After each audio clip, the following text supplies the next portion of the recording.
नमस्कार दोस्तों, मैं मंजिल आप सबका स्वागत करता हूं आपके अपने YouTube चैनल इनविंसिबल मैथमेटिक्स में। सबसे पहले तो आप सबको नव वर्ष नए साल की हार्दिक शुभकामनाएं। तो चलिए आगे बढ़ते हैं दोस्तों। आज का टॉपिक हम लोग का क्या है? कंपाउंड इंटरेस्ट और सिंपल इंटरेस्ट से रिलेटेड जितने भी इंपॉर्टेंट क्वेश्चन है जो आने वाले कॉम्पिटिटिव एग्जाम्स में आने वाले हैं, उन सारे क्वेश्चन को हम लोग देखेंगे। ठीक है, इस टाइप के क्वेश्चन पूछे जाने की संभावना जो है 90% है। तो यहाँ देखिए इस प्रकार का क्वेश्चन क्या है जो सिंपल इंटरेस्ट और कंपाउंड इंटरेस्ट से रिलेटेड है। तो हम लोग सॉल्व कर रहे हैं। क्वेश्चन को सबसे पहले ध्यान से पढ़िए। क्या बोला है? बैंक का ब्याज दर 0.5% घट जाने से एक व्यक्ति को 160 रुपये क्या होता है? ब्याज कम मिलता है। जितना था ब्याज उससे 160 रुपये कम मिला। उस व्यक्ति का मूलधन कितना था? अब ये क्वेश्चन में हम लोगों को ना तो समय दिया हुआ है ना ही मूलधन दिया हुआ है, बल्कि उल्टा पूछा है कि मूलधन कितना होगा जब ब्याज दर 0.5% घट जाता है। ठीक है, तो 160 रुपये ब्याज कम मिलता है। ये बात आप लोगों को समझ में आई हम लोग को। ठीक है, और हम लोगों को समय अगर नहीं दिया हुआ है किसी क्वेश्चन में तो समय को हम लोग क्या मान लेते हैं?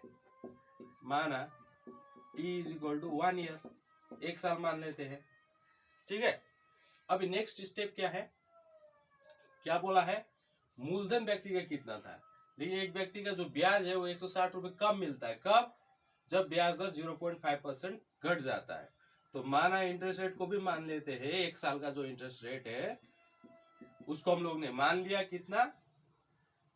R% मान लेते हैं। ठीक है, अभी ब्याज कितना है? 160 रुपये कम मिलता है। तो ब्याज को भी हम लोग क्या करते हैं? मान लेते हैं। माना ब्याज जो है, ब्याज को हम लोग क्या बोलते हैं? SI। इसको हम लोग क्या मान लेते हैं? X मान लेते हैं। ठीक है, 100 रुपये माना, सिंपल इंटरेस्ट को 100 रुपये माना। तो अभी क्या बोला है कंडीशन? 0.5% ब्याज घट जाता है। तो 0% तो 1 साल का पहले ही था, अब कितना घट गया? 0.5%। तो R माइनस 0.5%, ये अभी के ब्याज के अनुसार। ठीक है, अभी इतना है हमारे पास इंटरेस्ट रेट। ठीक है, अभी ऐसा हम लोग का x माना है। ऐसा कितना कम होता है? 160 रुपये कम होता है। तो अभी हम लोग के पास ऐसा कितना है? x minus 160। इतना क्लियर हुआ दोस्तों? अभी आगे बढ़ते हैं। अब इस अनुसार पहले निकाल लेते हैं। हम लोग का फॉर्मूला क्या है? फॉर्मूला तो आप लोग को मालूम है, ऐसा इक्वल टू PRT/100। ये फॉर्मूला अपनाते हैं हम लोग। अभी P जो है हम लोग को निकालना है, तो P को हम लोग P ही रहने देते हैं और P हम लोग बाद में निकाल लेंगे। अभी R जो है वो 1 साल के हिसाब से अभी देखे, और T मतलब 1 ईयर है बस। यानी कि हम लोग को मिला कितना? और ऐसा हम लोग ने क्या माना है? X। तो X का वैल्यू हम लोग को PR/100 यहाँ से मिला। अभी दूसरे कंडीशन से, सेकेंड कंडीशन, यहां से हम लोग को क्या मिलता है? ऐसा कैसे निकलता है? ऐसा इक्वल टू, फॉर्मूला तो वही है, PRT/100। अब ऐसा कितना है? X है, हम लोग ने माना हुआ है, लेकिन ये कितना हो गया अभी? X minus 160। तो इसको यहाँ पर लिख देंगे X minus 160 equal to P को तो P निकालना पड़ेगा। R जो है, R वो कितना हो गया है? R minus 0.5%। इसको नीचे 100 लगा देंगे तो परसेंटेज लिखना नहीं पड़ेगा। अभी T जो है वो 1 ईयर ही रहेगा। ठीक है, अगर क्वेश्चन में नहीं दिया है तो हम लोग 1 ही मान लेते हैं। तो x माइनस 160 इक्वल टू इतना है। यहाँ पर x का वैल्यू इतना है। तो अभी हम लोग क्या करेंगे? एक ट्रिक अपनाएंगे यहाँ पे दोस्तों। वही कमाल की ट्रिक है, ध्यान देने वाली ट्रिक है। आप लोगों को सबसे पहले ध्यान यहाँ पर देना है। हम लोग यहाँ से भी x का मान निकाल देंगे। x इक्वल टू क्या होगा? P into R minus 0.5 divided by 100 plus 160। हो गया दोस्तों इतना।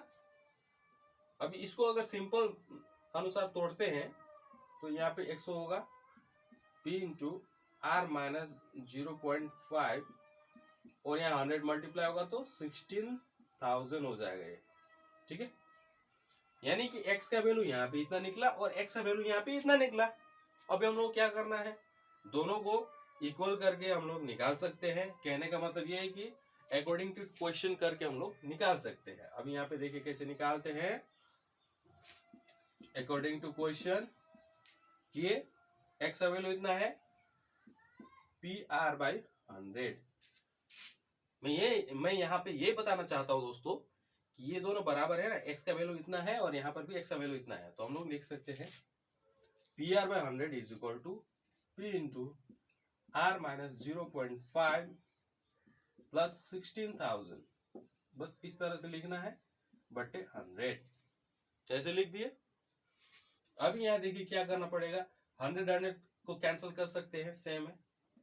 अभी PR is equal to PR minus 0.5 into P plus 16,000, ऐसे लिख सकते हैं। अभी क्या करना है, अभी ये PR इधर आ गया तो ये कट गया और यहाँ पर माइनस 0.5 इंटू P है प्लस 16,000 है। इतना समझ में आया? ये PR इधर चला गया, लेफ्ट हैंड साइड तरफ चला गया इक्वेशन के, और ये PR को काट सकते हैं। अब तो यहाँ पे क्या हो जाएगा, 0 equal to minus 0.5 into P plus 16,000। इतना समझ में आया दोस्तों?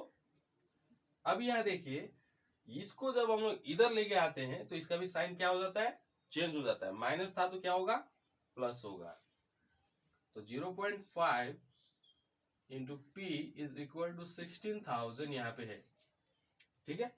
अभी क्या करते हैं, P is equal to 16,000 is divided by 0.5, ठीक है। तो 0.5 हो गया। अभी इसको हम लोग तोड़ते हैं, 16,000 यहाँ पे लिखे, 0.5 की जगह सिर्फ 5 लिखते हैं। तो इस पॉइंट के बदले में हम लोग को ऊपर 1 लिखना पड़ेगा और पॉइंट के बाद कितना संख्या है, एक ही संख्या है, इसलिए यहाँ पे 0। समझ में आई? अभी 5 से काटिए, 5 एकम 5, 5 3 15, 15 हुआ, यहाँ पे 2 इधर चला गया, 15 हुआ, एक यहाँ चला जाएगा तो 5 दूना 10, 0 0। तो 3200 को 10 से गुना करेंगे तो 32,000 हो जाएगा। यही है आंसर हम लोग का, यानी कि मूलधन दोस्तों कितना था, 32,000 रुपए। इस तरह से हम लोग निकालते हैं। कहीं पर कुछ डाउट नहीं रहनी चाहिए। अगर कुछ डाउट है फिर भी तो आप नीचे कमेंट कर सकते हैं, मैं वहां पर आके आप लोग का रिप्लाई दूंगा। ठीक है दोस्तों, इस प्रकार से हम लोग सॉल्व करते हैं। इसको आप अच्छा से नोट डाउन कर लीजिए अपने अपने कॉपी में, अपने अपने डायरी में। वीडियो को पॉज करने के बाद सभी कुछ आपके हाथों में ही है, तो ये करिए। उसके बाद हम लोग आगे बढ़ते हैं, नेक्स्ट क्वेश्चन करते हैं, इसको मिटा देंगे। तो दोस्तों चलिए मिटा दिया जाए। तो दोस्तों ये रहा हमारे पास दूसरा सवाल। इसमें क्या बोला है जरा ध्यान दीजिए। कितने वर्ष में एक धनराशि 12.5% प्रतिवर्ष की सरल ब्याज दर दोगुनी हो जाएगी? क्या बोला है, सरल ब्याज दर पर। हम लोग को क्या क्या दिया हुआ है दोस्तों, सबसे पहले देखेंगे कि हम लोग को क्या क्या दिया हुआ है। क्या क्या दिया हुआ है, R equal to 12.5% rate of interest दिया हुआ है, ठीक है। अब यहाँ पर क्या बोल रहा है, सरल ब्याज दर पर दोगुनी हो जाएगी। क्या दोगुनी होगी, एक धनराशि, और धनराशि का मतलब मूलधन, इतना बात याद रखिए। तो माना मूलधन जो है दोस्तों, उसको हमने क्या माना, x माना, x मान लिया। अभी क्या होगा, सरल ब्याज दर दोगुनी हो जाएगी। तो दोगुनी जो हो जाएगी, होने के बाद जो निकलेगा, दोगुनी होने के बाद जो निकलेगा दोस्तों, वो क्या होगा, वो मिश्रधन होगा, ठीक है। इसीलिए मिश्रधन जो है, जिसको हम लोग अमाउंट सिंबल A से रिप्रेजेंट करते हैं, तो वो हो जाएगा 2x। दोगुनी हो जाएगी तो ये 2x हो गया मिश्रधन।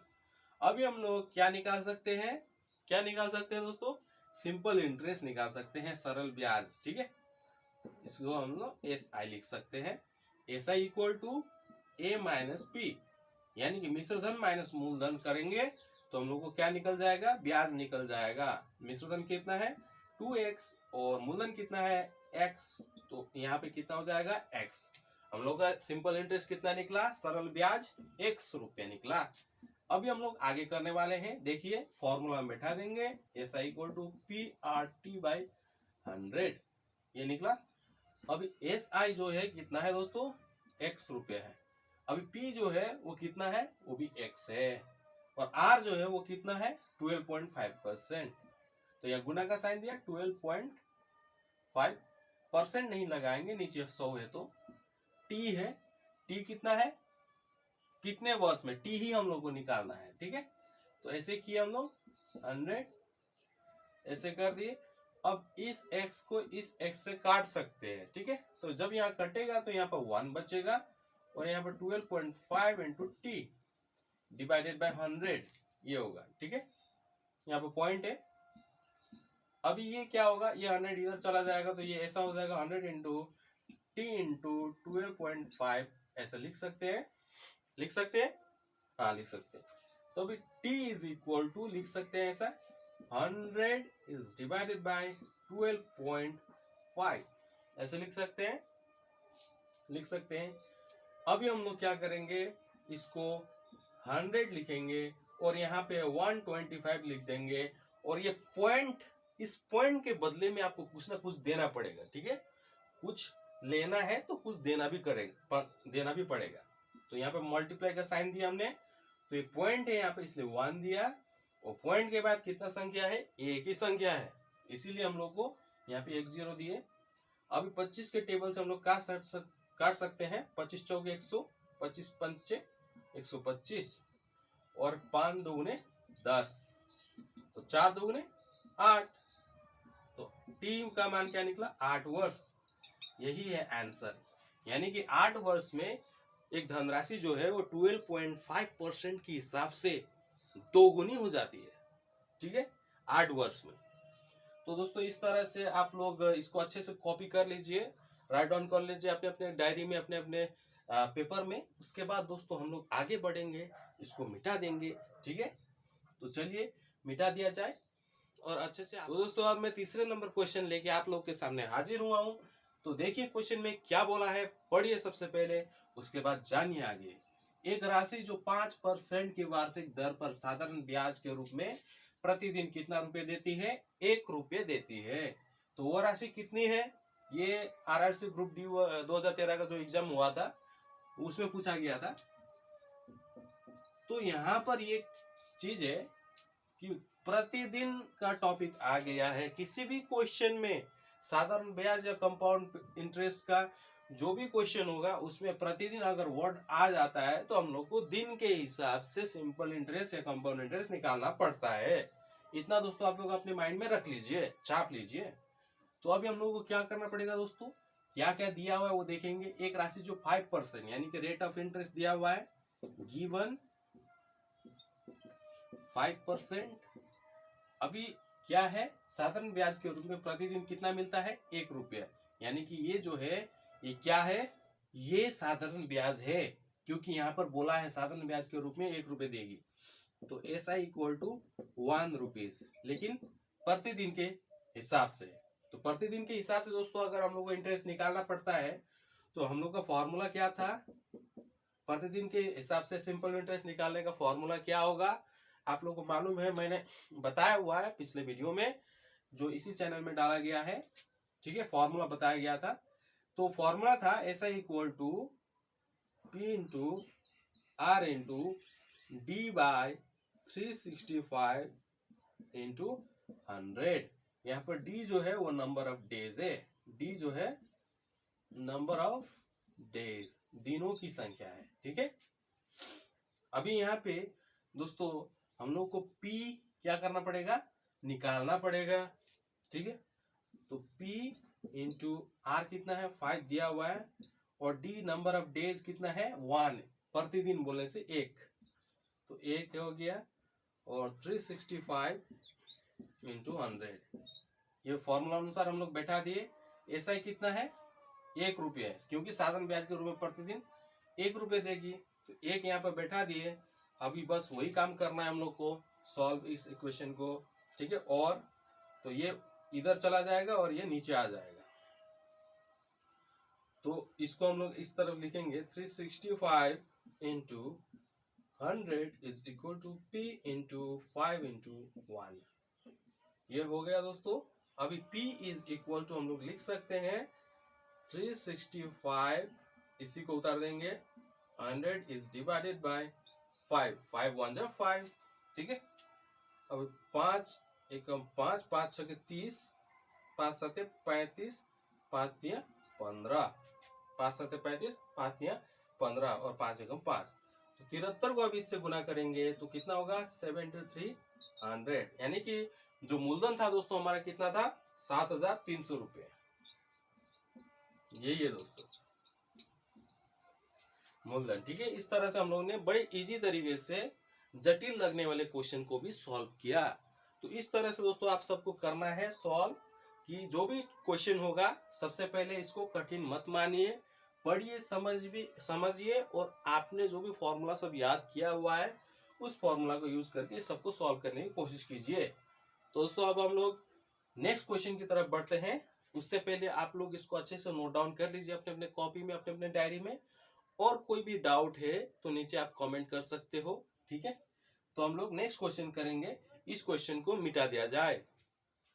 तो दोस्तों ये है हमारा चौथा नंबर क्वेश्चन। क्या बोला है क्वेश्चन में जरा ध्यान से पढ़िए। कितने वर्ष में एक राशि 3 गुना हो जाएगी यदि साधारण ब्याज की दर कितना बोला है 10% वार्षिक हो। तो इसको सॉल्व करने के लिए जो जो दिया गया है सबसे पहले वो लिखेंगे। गिवन एक राशि 3 गुनी हो जाएगी कितने वर्ष में, टाइम पूछा है, यानी कि t इज इक्वल टू कितना, यदि साधारण ब्याज की दर 10%, r यानी कि रेट ऑफ इंटरेस्ट कितना दिया हुआ है 10% दिया हुआ है। यहाँ पर एक राशि 3 गुनी हो जाएगी तो वो राशि को हम लोग क्या मान लेते हैं, माना राशि मतलब मूलधन। तो मूलधन इक्वल टू x है, तो वो राशि जितनी हो जाएगी वो जो हो जाएगी वो क्या हो जाएगी मिश्रधन, ठीक है। मिश्रधन जो है वो 2x, सॉरी 3 गुनी बोला है यहाँ पर 3x, इसीलिए, ठीक है। 2 गुनी होता तो 2x, 3 गुना हुआ है 3x, ठीक है। इस तरह से लगा दिया। अभी हम लोग क्या निकाल सकते हैं, सिंपल इंटरेस्ट यहां से निकाल सकते हैं, जो होगा मिश्रधन माइनस मूलधन, 3x मिश्रधन माइनस x मूलधन, तो ये हो गया 2x। ऐसा ही कितना निकला 2x। अभी हम लोग क्या करेंगे आगे नेक्स्ट स्टेप। फॉर्मूला क्या है सिंपल इंटरेस्ट निकालने का, वार्षिक हिसाब से PRT/100, ठीक है। तो यहाँ पे ऐसा कितना है 2x, इसको यहाँ बैठा देंगे। P कितना है x, R कितना है 10 और T कितना है, T हम लोग को निकालना है, इसलिए T को T रहने देते हैं, इज डिवाइडेड बाय 100। तो यहां से दोस्तों ये x और ये x को काट सकते हैं, ठीक है, मल्टीप्लाई में। अब ये 0 को और ये 0 को काट सकते हैं, तो ये 10 ये 2 के साथ मल्टीप्लाई हो जाएगा, तो ये हो जाएगा 20 इक्वल टू t, या t इज इक्वल टू 20। यही तो निकालना था हम लोग को, ये t जो है टाइम है, t मतलब 20 ईयर्स, वर्ष, यही है आंसर, ठीक है। यानी कि दोस्तों 20 वर्ष लगेगा एक राशि को 3 गुनी होने में 10% वार्षिक ब्याज की दर से, ठीक है दोस्तों। इस तरह से हम लोग सॉल्व करते हैं। तो दोस्तों इसको अच्छे से आप लोग नोट डाउन कर लीजिए अपने अपने कॉपी में, अपने अपने पेपर में, वीडियो को पॉज करने के बाद। उसके बाद हम लोग आगे बढ़ेंगे, नेक्स्ट क्वेश्चन करेंगे। तो चलिए इसको मिटा दिया जाए। तो दोस्तों ये रहा हमारा 5वां नंबर क्वेश्चन। क्या बोला है क्वेश्चन को जरा ध्यान से पढ़ेंगे, लंबा चौड़ा दिख रहा है लेकिन कुछ नहीं है, बस इजी है। एक गृहस्थ एक बैंक में 1200 रुपए जमा करके कुछ वर्षों के बाद बैंक से 1800 रुपए प्राप्त किया। अगर बैंक प्रति वर्ष 10% साधारण ब्याज का भुगतान करती है तो कितने साल के लिए पैसा बैंक में रखा गया था, ठीक है। तो अभी दोस्तों हम लोग सॉल्व करने वाले हैं। यहाँ पर देखिए 1800 रुपए जो प्राप्त किया है ये क्या चीज है, ये ए है, ए मतलब मिश्रधन है, ठीक है। मूलधन ये 1200 है, ठीक है। इतना क्लियर हो गया। तो इसलिए हम लोग गिवन बोल के लिख सकते हैं P is equal to principal 1200, ठीक है। अब ये 1800 जो है ये क्या है, ए यानी कि मिश्रधन है, अमाउंट, ठीक है, 1800 रुपए। तो रेट ऑफ इंटरेस्ट कितना है 10% है। अभी हम लोग को क्या पूछा है, तो कितने साल के लिए पैसा बैंक में जाएगा, यानी कि हम लोग को क्या पूछा है टी, यानी कि टाइम। हम लोग जानते हैं सिंपल इंटरेस्ट का formula SI into PRT by 100 ये है। अगर T निकालना है तो ये ऐसा हो जाएगा SI into 100 divided by P into R, ये ऐसा हो जाएगा। तो SI कितना है, SI यहां से निकाल सकते हैं, देखिए A माइनस P कर देने से SI निकल जाएगा। A कितना है 1800 है, माइनस P कितना है 1200 है, तो कितना हुआ 600 रुपया। ये 600 रुपया जो है वो SI है, SI मतलब सिंपल इंटरेस्ट। 600 साधारण ब्याज 600 है, 100 P क्या है, P 1200 है दोस्तों, और R कितना है 10% है, ठीक है। तो अभी क्या करेंगे, 0 0 को काटेंगे, ये 2 0 से ये 2 0 को काट दिए, ये 1 0 से ये 1 0 को काट दिए, 6 कम 6 6 दूना 12, 2 एकम 2 2 पचे 10, यानी कि 5 बचा, यानी कि 5 वर्ष जो है ये समय है। यानी कि उसने बैंक में कितने साल के लिए पैसा रखा था, 5 वर्ष के लिए उसने बैंक में 1200 रुपये रखा था, तब जाके उसको बाद में 1800 रुपये जो है उसको प्राप्त हुआ। तो दोस्तों इस तरह से हम लोग क्वेश्चन को सॉल्व करते हैं। कहीं पर भी कुछ डाउट है नीचे कमेंट कीजिए, मैं रिप्लाई जरूर दूंगा आप सबका, ठीक है। और हम लोग मिलेंगे दोस्तों अगले वीडियो में, नेक्स्ट क्वेश्चन को लेकर आऊंगा और हम लोग सॉल्व करेंगे उसको, ठीक है। तो इसको यहीं तक रहने देते हैं और हम लोग मिलेंगे दूसरे वीडियो में। आप लोग अच्छे से नोट डाउन कीजिए इस सारी चीज़ों को, क्वेश्चन को, और खुद से बिना देखे पहले बनाने की कोशिश कीजिए, नहीं हुआ तो फिर एक बार देखिए, फिर बिना देखे करने की कोशिश कीजिए। Practice makes you perfect for your competitive exams. तो आप सब दोस्तों अपना ख्याल रखिएगा, इस नए वर्ष में नए टारगेट को लेकर आगे बढ़े जीवन में और उसको अचीव करें। मेरे दिल से यही दुआ है आप सबके लिए दोस्तों। तो थैंक यू दोस्तों।